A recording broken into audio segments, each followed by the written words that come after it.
Le maire d'une grande ville, une architecte de renom et un promoteur, 3 signatures, 3 personnalités venues mettre en avant leur projet commun. Les Black Swan, 3 tours hautes de 50 mètres, 3 points finaux à la restructuration de la presqu'île Malraux. Construire sur l'existant, une évidence pour Anne Démians qui a remporté le concours d'architecte du projet en 2012. Je pense que de reconstruire la ville sur elle-même, c'est de toute façon un enjeu de demain, au sens où on ne peut plus continuer à construire sur les terres agricoles. Il s'agit de redonner une densité à la ville, dans ses usages, dans ses possibilités.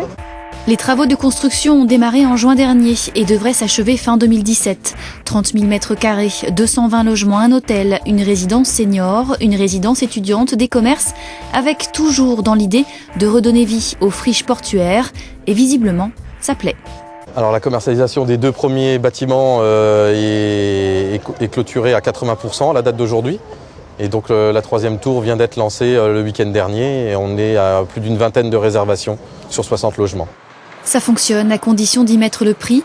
4 800 € en moyenne du mètre carré, c'est cher. Le maire de Strasbourg, Roland Ries, en convient, mais il l'assure, sur l'ensemble de ses projets immobiliers, y compris dans le secteur, 30 à 40% des logements sont des logements sociaux.